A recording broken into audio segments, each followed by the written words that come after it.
Hey guys, welcome back to Pop Culture with Pat. So today we are talking about my most anticipated movies for 2023.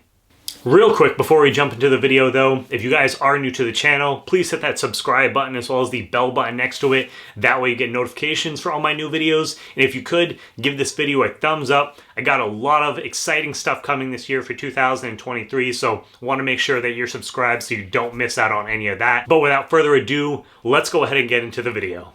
It's always interesting doing these most anticipated movies of the year lists because every single year that I do this, I look at the movies that I know are coming out that have actual release dates, and some of them sure might end up being on my favorites after the end of the year, but there's always a bunch of films that right now either don't have release dates or I don't even know about that end up making that list later on. It might be fun to compare what my list is now and to see what the end of the year is at the end of 2023, so it might be something that I do, but this is just going to be my movies that, from what I could see for release dates and stuff like that, that I'm really looking forward to in the year. I definitely want to hear what your guys' list are, so let me know down below in the comments. But starting off with number 10, Transformers: Rise of the Beast.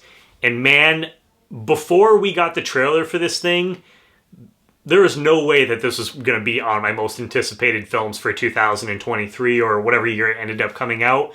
But after seeing that trailer, I gotta admit, I'm actually pretty excited for this thing, and growing up, I had some of the Beast War toys and stuff like that, so getting to see some of those characters in this trailer, granted, the trailer could look great and the movie ends up being shit. We've seen that happen a number of times, but as of right now, I'm pretty excited for this thing, so that's why it made my list at number 10. At number 9, we have Killers of the Flower Moon.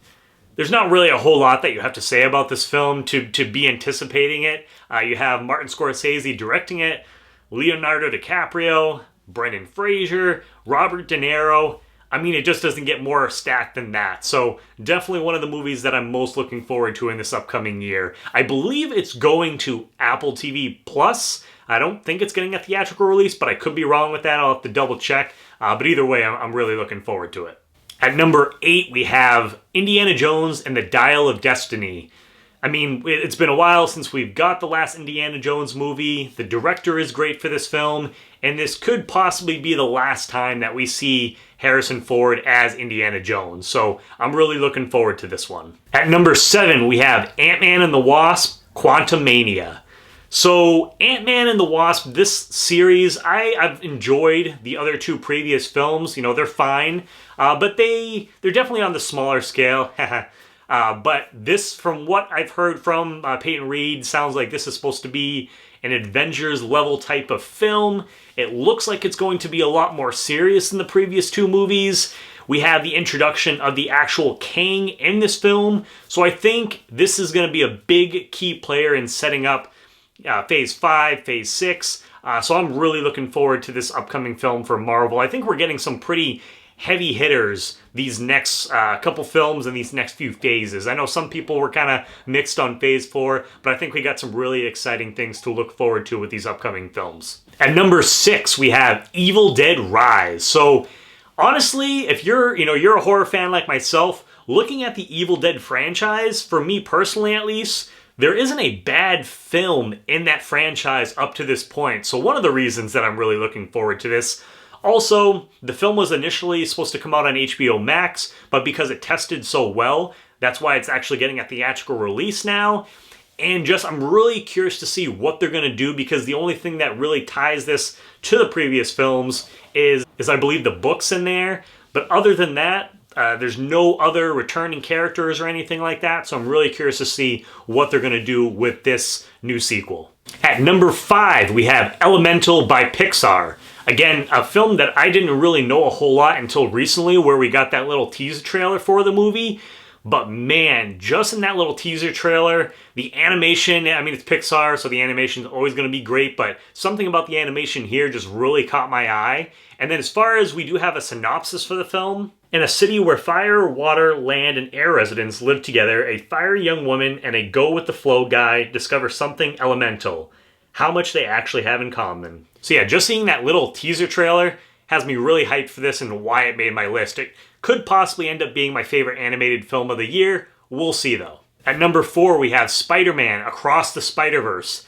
I love the original film. The animation in there was groundbreaking. Absolutely loved it. So I'm excited to see where they're going to take this story. Miles Morales and the rest of the characters. I'm sure we're going to get a lot of different cameos and stuff in this movie. I can't wait to see what they're going to do. Originally, I believe it was supposed to come out this past year, towards the end of this last year, but it got bumped back a little bit because they were finishing up on some things. So excited to see what they have in store for us. At number 3, we have Dune Part 2. It's no lie, if you guys have been a fan of this channel for a little bit now, the original film, well, the one that came out in 2021, was my favorite movie of that year, so I've been eagerly anticipating the sequel. They've added a number of different people to the cast, including Florence Pugh, which anytime you add her to a cast, it's instantly has me excited for the movies. So yeah, since the movie was one of my favorite films of a couple years ago, no surprise that it's going to be one of my most anticipated for this year. At number 2, we have Scream 6. So if you guys know me, you know that Scream is one of my favorite horror franchises of all time. So anytime there's a new film, I'm going to be eagerly anticipating the release of that. But I just love the idea of what they're going with here. It's going to be interesting not having Neve Campbell in the film at all, at least as of what we know. But I like the idea of they're taking this to New York. Just so many ideas and concepts that I feel like that they can do in New York. So I'm hoping that they do some of those. I like the idea of being in the subway. A lot that you can do there. It's taking place around Halloween. Jenna Ortega is supposed to be getting a little bit more screen time too in the sequel. So yeah, obviously really looking forward to this. Definitely one of my most anticipated movies of the year, but probably my most anticipated horror film of the year as well. And then at number 1, we have Guardians of the Galaxy Volume 3. Also, if you guys know me, you know that Guardians of the Galaxy are probably some of my favorite characters in the MCU. It's been a little while since we saw them back in Volume 2.